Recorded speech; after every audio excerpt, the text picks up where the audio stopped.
Bienvenue à la grande édition de la télévision rwandaise. Tout de suite, voici le sommaire. Le ministre des Affaires étrangères et de la coopération internationale est également point focal du gouvernement en district de Gasabo. Le docteur Vincent Wiluta s'est entretenu ce lundi avec les dirigeants de différents niveaux dans le district. Au sommaire également, des agents des organes sanitaires et certains habitants indiquent que davantage de sensibilisation s'impose pour que ceux qui reçoivent la dose de rappel contre le Covid-19 augmentent.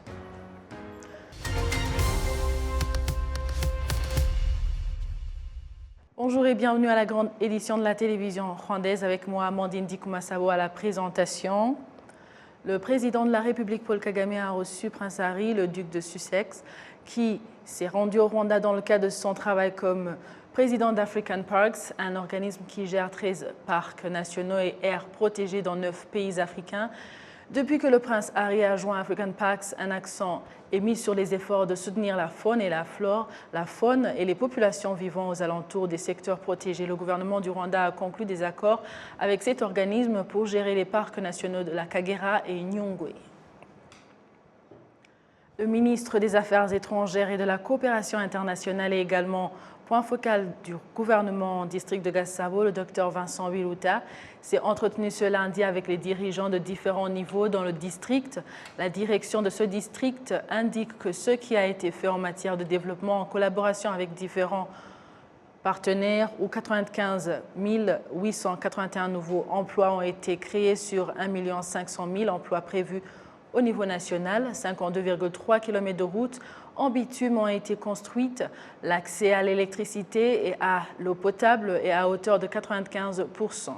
La direction du district de Gasabo indique en outre que 13 608 hectares de terres consolidées sont désormais exploités. On y a cultivé du haricot, du maïs, du riz et que 2114 vaches ont été accordées aux familles nécessiteuses pour élevage. Des membres du conseil des secteurs ont par ailleurs indiqué qu'il y a des points pour lesquels un plaidoyer s'impose, notamment que le secteur de Gisozi compte 53 000 habitants mais ne dispose pas de centre de santé. Les conseillers ont en outre souligné qu'il y a des secteurs dans le district de Gasabo qui sont isolés en raison du manque d'infrastructures, notamment le secteur de Lutunga, où ceux qui sont venus de ce secteur ont fait observer que pour participer à la réunion, il leur a fallu faire 3 heures de route, tout simplement parce que le secteur de Lutunga ne dispose pas d'infrastructures routières. En 2021, le district de Gasabo s'est classé 22e en ce qui concerne le trouble de croissance chez les enfants et selon la direction du district de Gasabo, ce problème est le résultat d'un grand nombre de personnes qui quittent d'autres provinces pour s'installer à Kigali à la recherche de meilleures conditions de vie. Le ministère de l'Unité nationale et de l'engagement civique exhorte les éducateurs à l'école et les parents en général à apprendre aux jeunes d'être caractérisés par l'unité et apprendre la véritable histoire du pays en vue de l'édification d'un avenir meilleur pour les Rwandais et le pays en général. Kassim Youssouf nous fait le point.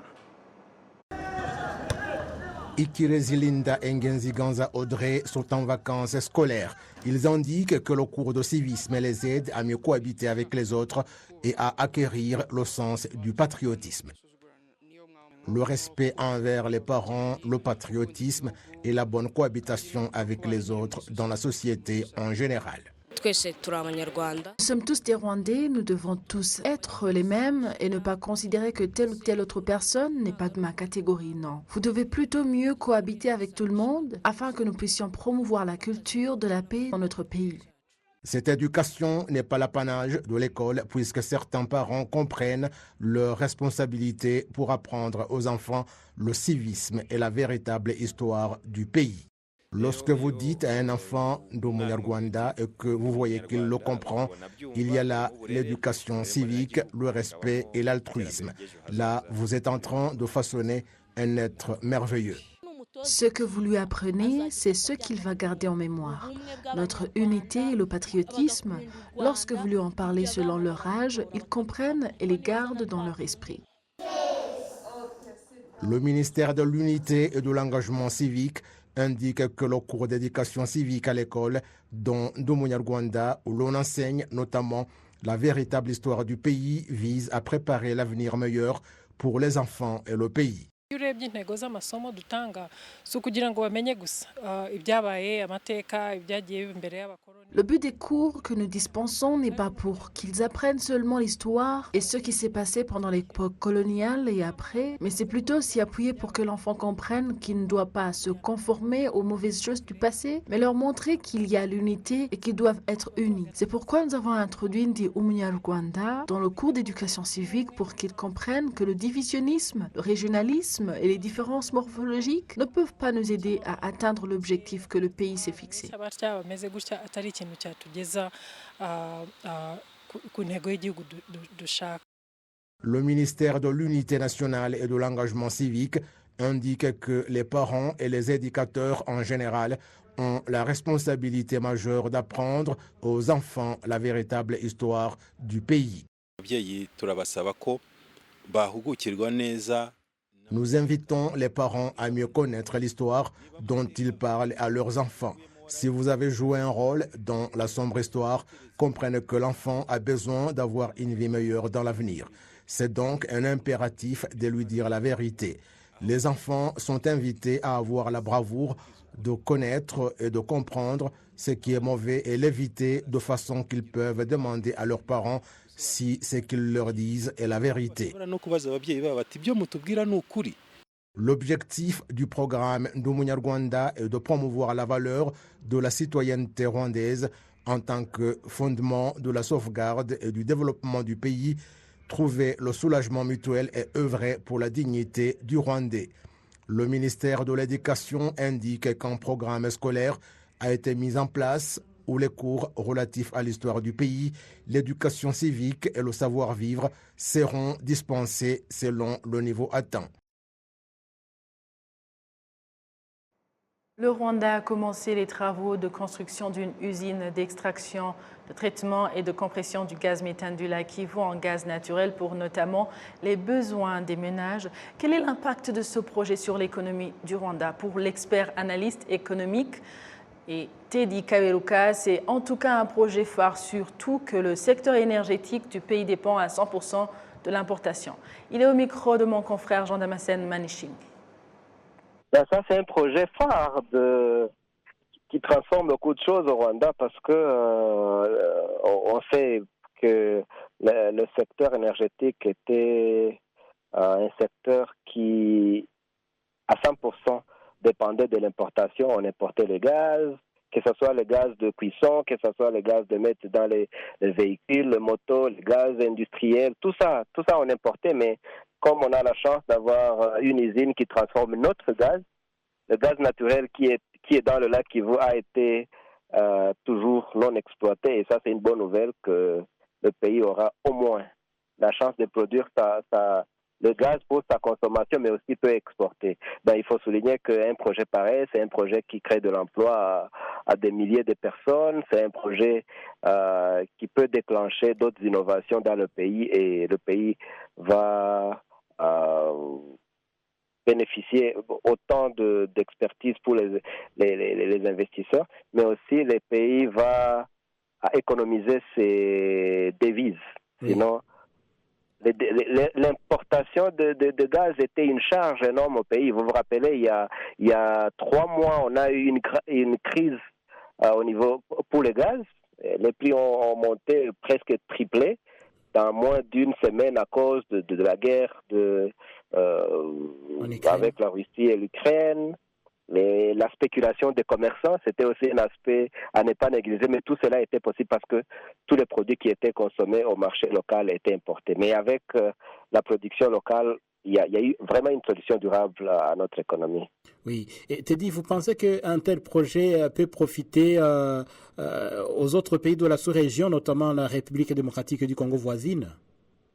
C'est toute la région, en fait. Il faut dire que toute la région, disons, d'une façon plus élargie, toute la région de l'Afrique de l'Est, aucun pays ne produit le gaz. Les pays qui produisent le gaz sont plus ou moins loin comme la Mozambique, mais toute la région, que ce soit la République démocratique du Congo, qui est juste à côté de l'unité de production de ces gaz naturels, le Burundi, l'Ouganda, le Kenya, la Tanzanie, ils vont tous profiter de cette usine est acheté à moins cher par rapport aux produits importés, que ce soit de l'Asie ou de l'Europe de l'Est. Oui, donc c'est une bonne nouvelle pour toute la région, disons. Très bonne nouvelle en tout cas. Place maintenant à la santé pour parler des agents des organes sanitaires et certains habitants qui indiquent que davantage de sensibilisation s'impose pour que ceux qui reçoivent la dose de rappel contre le Covid-19 augmentent. Jusqu'à présent, seulement 176 000 personnes ont reçu la deuxième dose de rappel et c'est au moment où le Centre biomédical du Rwanda, RBC en sigle et en anglais, indique que les doses de rappel vont davantage aider à lutter contre le Covid-19. Kassim Youssef. Les habitants de plus de 60 ans et de plus de 50 ans, mais souffrant de maladies non transmissibles, sont les premiers à recevoir la deuxième dose de rappel.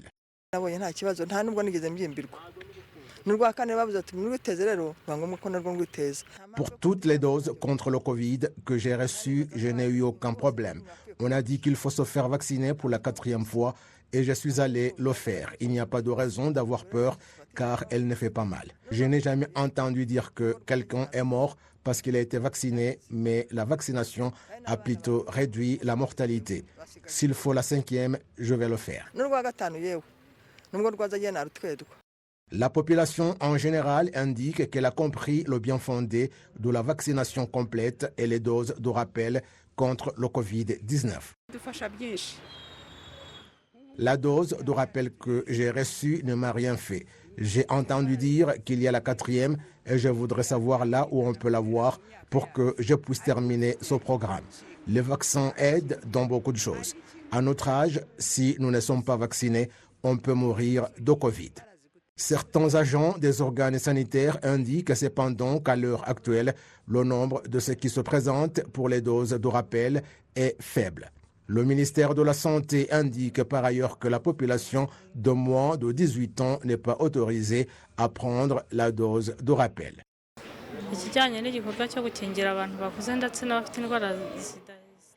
À propos de la vaccination des personnes âgées et des patients souffrant des maladies chroniques, leur nombre est encore faible. Par rapport à ceux qui ont reçu la 3e dose, ils devraient se présenter en grand nombre. La sensibilisation s'impose pour qu'ils puissent venir en grand nombre. Ceux qui participent à ce programme nous disent qu'ils trouvent que la dose de rappel est très nécessaire. Le Centre biomédical du Rwanda indique que personne ne doit se faire de soucis quant au nombre de doses de vaccins contre le Covid-19, car ce n'est pas le seul vaccin qui est distribué plus d'une fois pour riposter au virus.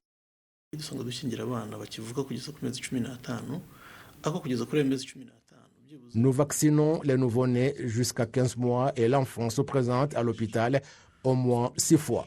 Il y a des vaccins que l'enfant prend plus d'une fois, notamment le vaccin contre la poliomyélite 4 fois, celui contre l'hépatite 3 fois et concerne également les personnes adultes, contre la rougeole 2 fois, contre la pneumonie 3 fois, contre le tétanos 3 fois, contre le cancer du col de l'utérus à partir de 12 ans 2 fois.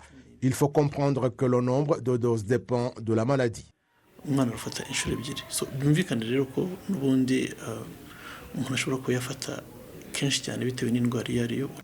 Les statistiques du ministère de la Santé révèlent que jusqu'au 21 août, plus de 9,62 millions de personnes ont déjà reçu la première dose, plus de 8,910 millions ont déjà reçu la deuxième dose, 5,440 millions ont reçu la dose de rappel et 175 939 ont reçu la deuxième dose de rappel. Les centres africains apprécient la coopération de leur pays avec le Rwanda qui a permis entre autres de mieux sécuriser plusieurs parties du pays. C'est le point de vue du journaliste Joseph Poinbi qui s'est confié à la télévision rwandaise de passage ici à Kigali. Je suis en Centrafrique. Il y a une coopération très agissante entre la République du Rwanda et la République centrafricaine. Et c'est pour cela que nous tenons à remercier les autorités rwandaises qui ont beaucoup contribué à asseoir la paix en République centrafricaine. À l'instant T où je te parle, il y a les militaires rwandais qui sont en Centrafrique, qui sont en train de combattre les forces négatives en République centrafricaine. Et donc c'est une coopération très agissante, c'est une coopération très fructueuse. On a tout à gagner en améliorant les relations bilatérales entre la République centrafricaine et la République du Rwanda. Aujourd'hui, il y a une nette amélioration. Quand on prend les années 2013, quand on prend la fin de l'année 2015 et le début de l'année 2016, quand le président Touadéra arrivait au pouvoir, mais on disait qu'à l'époque que les 2/3 du territoire centrafricain sont investis par les rebelles. Aujourd'hui, grâce aux efforts qui ont été consentis par les autorités, notamment le président de la République, chef de l'État, son Excellence Faustin Archange Touadéra, on a conquis quasiment l'ensemble du territoire centrafricain. Il n'y a que les poches de résistance qui sont occupées, ou des petits bandits qui se cachent, qui sortent, qui font des dégâts et qui repartent. Mais en tout cas, l'armée nationale, avec le concours des partenaires, notamment les militaires rwandais ou les alliés, ils ont aidé les forces armées centrafricaines à reconquérir l'ensemble du territoire centrafricain.